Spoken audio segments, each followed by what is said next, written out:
And it's cheap because it has a small ply rating, not because it came from wherever overseas. You've been told that cheap import ST tires are the problem. They're as bad comes. Well, I'm gonna tell you, that's not necessarily the truth.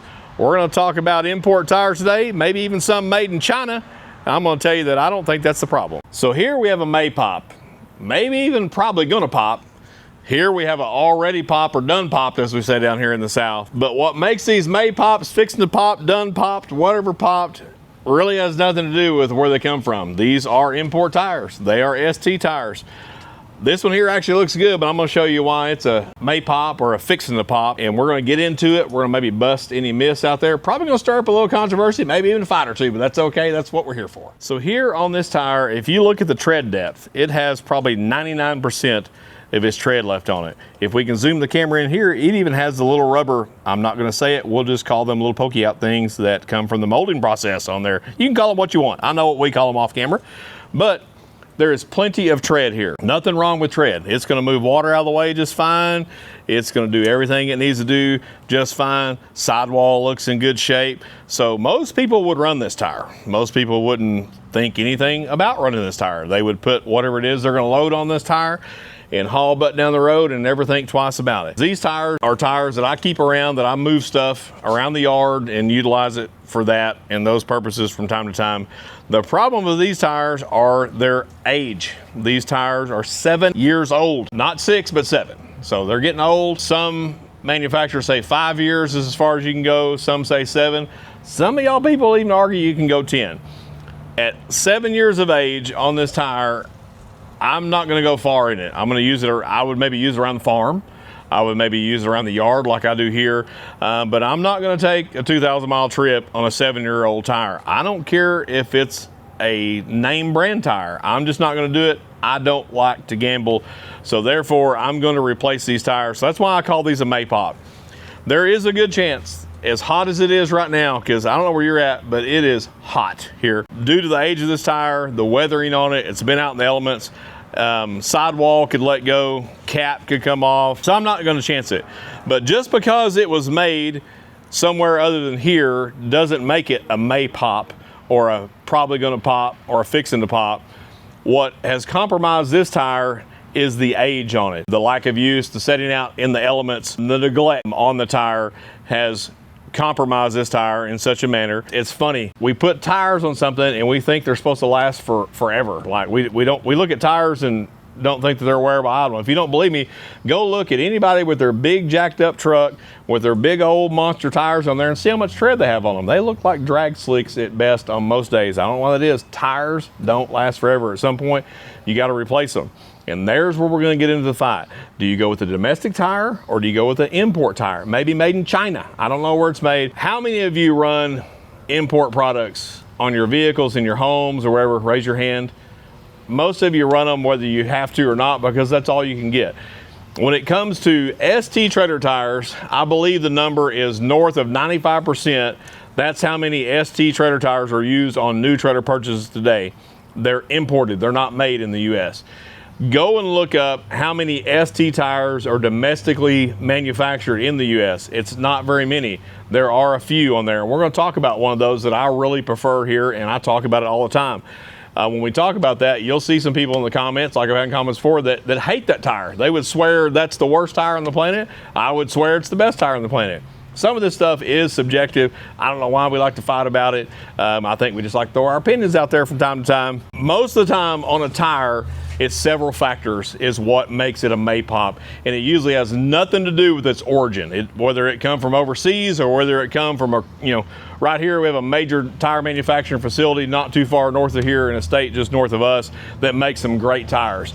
A lot of people will talk about their American-made tire that they have here, and I'm an American-made guy. Don't take me wrong. I'm not promoting anything other than a lot of the tire manufacturers we have here that manufacture in our country, they're foreign manufacturers. I love Michelin. My wife's personal daily driver is Michelin tires. That's a foreign manufacturer. They are made here in the US, but it's a foreign country that owns the manufacturing facility on there. Probably creates some jobs within the States, which I appreciate that. The factors that make these may pops: air pressure, Air pressure is probably, I would say, the #1 cause of tire failure out there, because nobody checks the air pressure. A lot of people these days don't have an air compressor. They don't have a tire gauge. We get into our automobiles and it talks to us and says, hey, your left rear tire is low, and it drives you nuts. I hate those things. I wish I could remove mine on mine, because I am capable of getting out and putting an air gauge on my tire. If you're like us, we may be 70 degrees in the morning and 100 after lunch. You will build and lose air pressure. It makes those things go crazy. Now, if you are one of those people that want to have an onboard monitoring system, you can get a TPMS system to run on your trailer that will integrate with your phone, sometimes your vehicle, to tell you how much air pressure you have in there, so you don't physically have to check it. I'm going to recommend you physically check it. So air pressure is the #1 factor. If you're needing to replace your wood floor, eTrailer is not going to be your go-to. They ain't got no wood up there for trailer floors as far as I know. But what they do have the screws that are hard to find to put the flooring in. So check them out for that. If you need wood, go to the lumberyard, but then get on etrailer.com to get the rest of your parts. Because like this trailer, they're going to have stake pockets that I had to add on here. They're going to have some weld-on D-rings on here. And remember, while you got your floor pulled out, you're going to need to check the condition of your wiring. And my bet is it probably needs to have some attention, if not a full rewire. They got wiring kits. They're going to have lights. They're going to have anything you need to do a full rewire. If you haven't packed your bearings, they have anything you would need to do general service, upgrades, major repairs, even refurbs on there. Maybe you need to add a toolbox like we've added on here, electric jacks, tons of RV parts, boat trailer parts, horse trailer parts. Pretty much, if you can bolt it, if you can weld it on a trailer, they have it many times in stock. Good deals on shipping, quick shipping. I had to have some custom aluminum wheels for a project I was in a bind for this week. They had them in stock, got them shipped out in a timely manner, got our customer back on the road. It was a great deal. If nothing else, just having a place to find these floor screws. I know some of y'all have commented, hey, I can't find the floor screws. Well, at etrailer.com, you can find the floor screws. You can get your floor screwed down, get your trailer put back together, and get on down the road. Tighten the lug nuts that you bought at eTrailer. This bad boy right here, this Dunpop, not a Dunlop, but a Dunpop. This one here, likely blew due to air pressure. If I were to go out and gauge every used trailer that come in here for service, probably 100% of them would be at the wrong air pressure, whether that be too high or too low. I know we get in the argument of running an ST tire, and that's really what we're going to talk about today is ST tires for all y'all LT guys and gals out there. If you want to run LTs, that's your opinion. We're not going to talk about today because I don't want to hurt nobody's feelings too much. But on my ST tire, if it says to run such and such PSI to carry such and such load, and I am carrying that such and such load, I need to be at that PSI. So if it says 110 cold PSI, and I'm running that tire and wheel combo to the max, I need to be at close to 110 PSI. Now, if I'm gonna run that trailer with a lighter load on it, or I'm deadheading, maybe running empty, you can air that tire down. Some manufacturers even have air down charts to get you a little smoother ride, because that's really what we're worried about hauling a trailer is a smooth ride, right?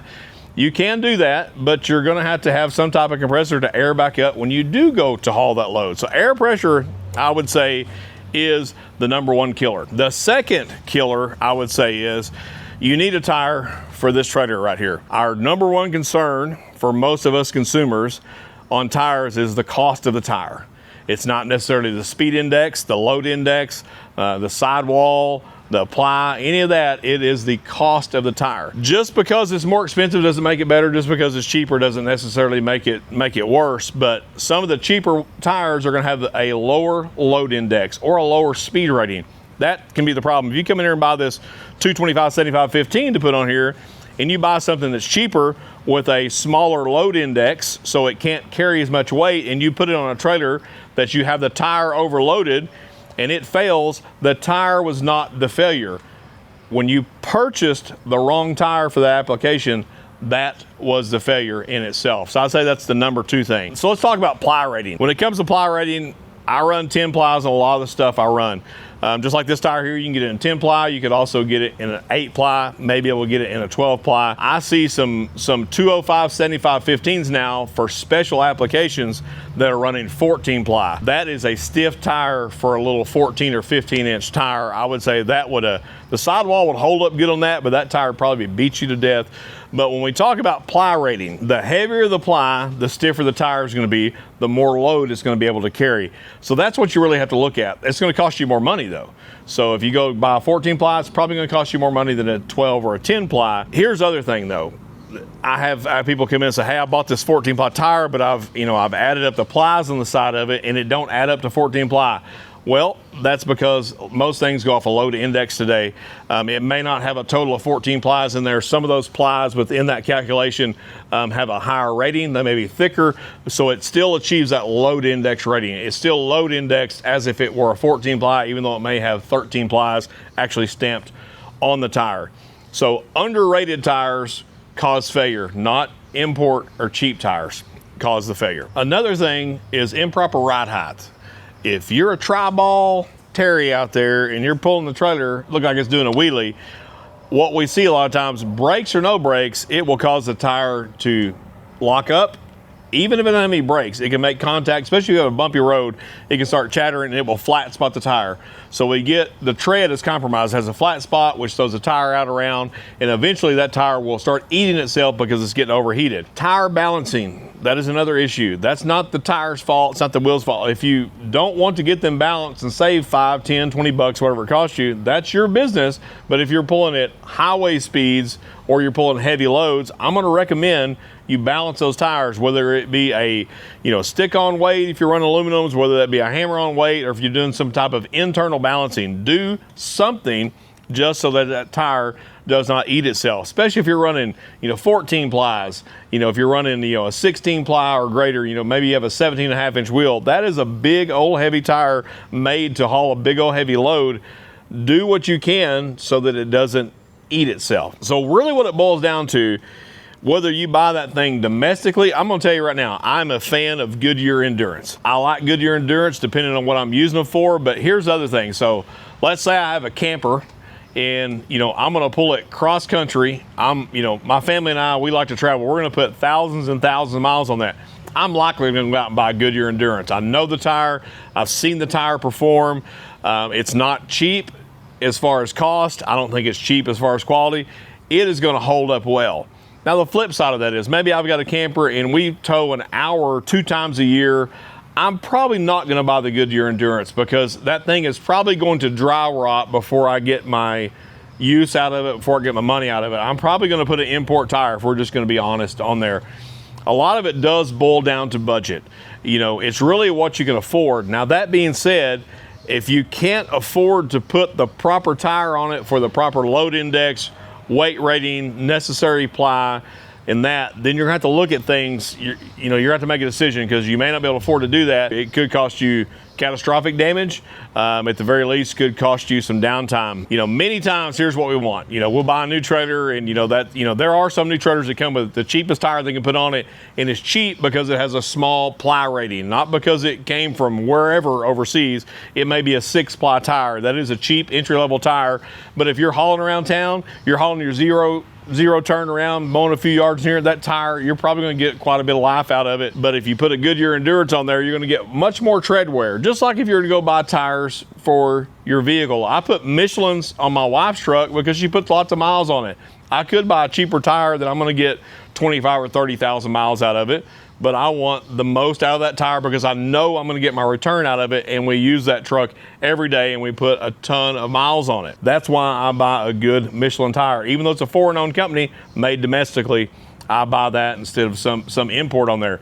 But if I had just my old beater I'm driving around town, I'm probably not going to put a Michelin on that. So if you ask my opinion, what most tire failures or result from, it is from us and our choices. Unfortunately, we live in a society where we want to go down to the burger joint, we want to get our favorite cheeseburger, the value, special meal, whatever, and we get home and bite into it and expect it to taste like a Wagyu filet mignon. I'm going to tell you right now, it's not going to taste like that. It will fill your belly, but it's not going to taste like the Wagyu filet mignon.